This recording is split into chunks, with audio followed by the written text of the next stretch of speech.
Hi guys, it's Lara. Thank you all for watching and welcome back to my channel. Today we're gonna be baking together. I had this super cute idea for a carrot cake and for Easter muffins that would look like little eggs for a while, and I thought I have to finally get it out of my system and share this with you guys. Admittedly, the result is not as neat as I had it in my head, but it was still fun to make. Everything tastes lovely, and I thought this would be fun inspiration for you guys for Easter. So if you want to know how to make my carrot cake and the Easter muffins, then please keep watching. Here we have all the ingredients for our carrot cake batter. So let's start here in the back. I have here coconut, yogurt, flour, Erythrit, which is a sweetener. Instead of Erythrit, you could use regular sugar, brown sugar, xylitol, monk fruit, or whatever sweetener you're normally using when you're baking. Then I have here canola oil, ground carrots. Then we have here vanilla sugar, and here in this bowl we have baking powder, baking soda, salt, and cinnamon. As always, all ingredients and the exact amounts are listed in the video description. First, we will combine all the dry ingredients.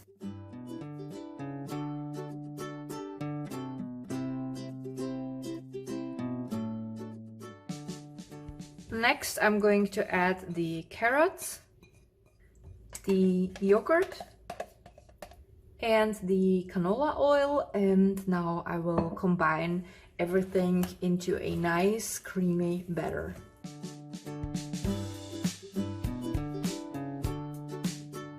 And now I will fill these forms with the cake batter.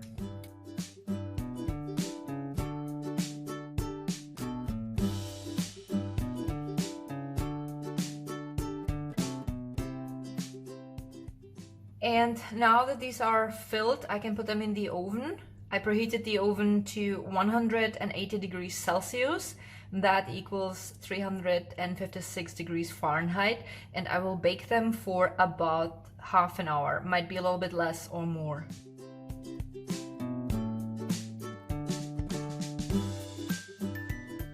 For the remaining batter, I will grab this cake form. I have a reusable baking sheet that is round, and I'm gonna simply fill the batter into this.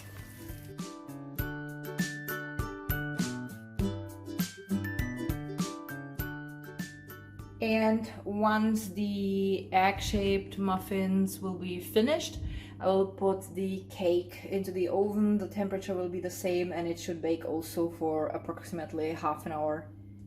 In the meantime, I can start preparing the fondant for the decoration. So I have here white and green fondant, which are both vegan. Unfortunately, I couldn't get any yellow and orange fondant that would be vegan. So I will have to take a small amount of the white fondant and dye it myself. So I bought these vegan confectioner pigments. I got them in 5 colors, but we will use today only yellow and orange. I tried to create my own yellow fondant with turmeric. And this is how it turned out. It looks pretty, but I had to use a lot of turmeric and it affected the taste. I find it nice, but I don't think that everyone would be fond of it. And if I would use a reasonable amount, the yellow would be barely visible. So you will definitely need something like that. I can link these down below. Not sure if they are shipping worldwide, but at least you know what to look for. That was my attempt to create orange. That was turmeric and red beet powder, and it looks more like brown, so no, doesn't really work. Let's start with the orange pigment. So I chopped a few pieces of the white fondant, and I'm going to add a few drops of the orange, and I will start working it in, and I will keep adding pigment as I go until I will achieve the desired color. And if it should end up being too yellowish, I can always add a little bit of the red, because this looks more like yellow than orange. Actually, I'm going to add right away a bit of red, and let's see how it's gonna look like. It's a nice peachy color, but we want more orange so that it looks more like the typical carrot orange.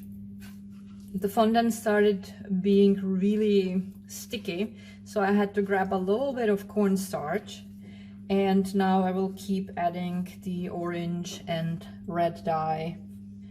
Yeah, I think it would have been easier if I would have found orange fondant that was vegan, but that's what we have to work with.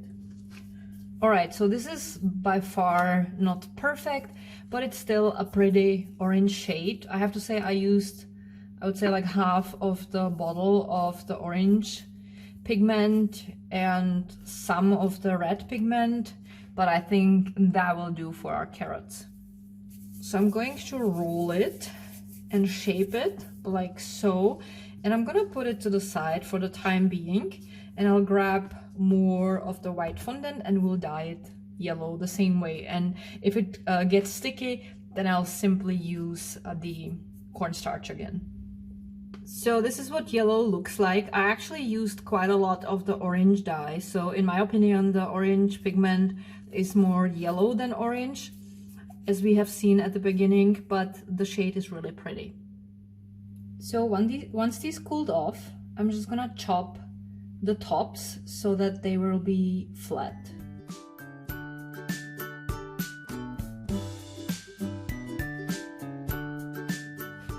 And now I need the top layer of the white fondant. So I have a cookie cutter that's very similarly shaped. That will work for these. But if you don't have anything like that, you can, before you start baking, copy the shape of the eggs, cut it out of a paper, and you can always place it on the fondant and cut around simply with a knife, and that way you would have the exact shape. But I'm lazy, so I'm gonna use this because it's pretty similar, so that will work. Before I start rolling the fondant out, I will dust this surface with a little bit of cornstarch so that it doesn't stick.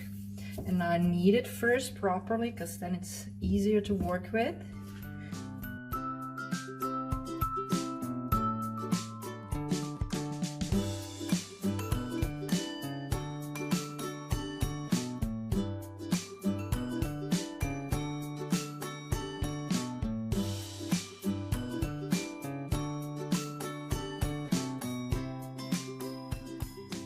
Alright, so all our muffin eggs are covered in the white fondant.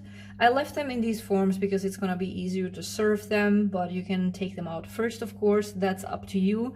Also, I put the fondant directly on the muffins, but you could put a thin layer of jelly on the muffins first and then cover them with the white fondant.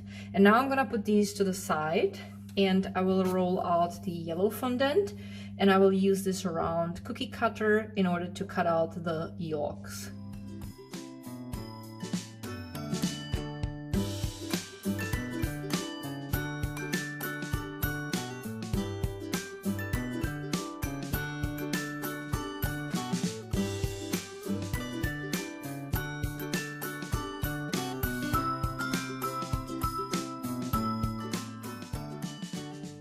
Alright, so here is the result of my horrible confectioner skills. They're not neat. It looks like a child made these, but it was fun to make these, and I'm pretty sure everyone will love them. So this is what they look like. I'm gonna put them to the side so that they can completely cool off. Normally it would be better if you would let them cool off properly first, but because I'm filming, I had to work a little bit faster.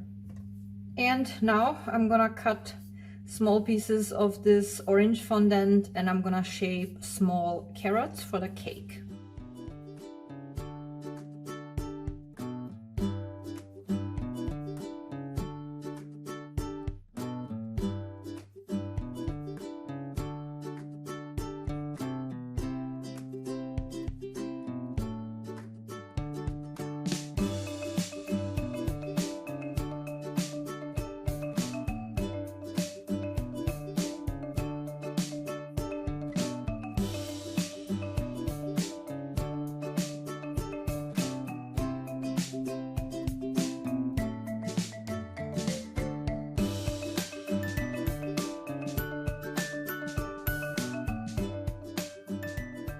And here we have the finished product. So I simply positioned the centerpiece with the roses in the middle of the cake, and then I placed all the carrots, and here's what it looks like.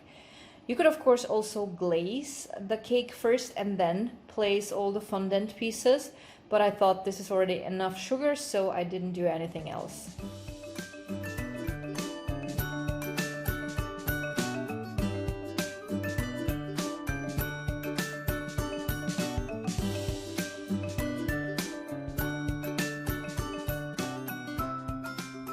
All right, let's see. This is really good. Well, I'm definitely happy I gave it a try because they taste great. They look super cute. Although I have to say they did not turn out as neat as I had it in my mind, but my confectional skills are a little limited, but that's okay. I'm pretty sure that anyone I'm gonna share these with is going to appreciate the effort. And I hope that you guys like this idea. If you're gonna make these, maybe you can post a photo on Instagram and tag me. All of my Instagram accounts are linked down below, and you will find down below also the list of ingredients. And that's gonna be it for today. I hope that you guys enjoyed this video. Thank you all so much for watching. I wish you a wonderful Easter. God bless you. I love you guys so much, and see you soon. Bye.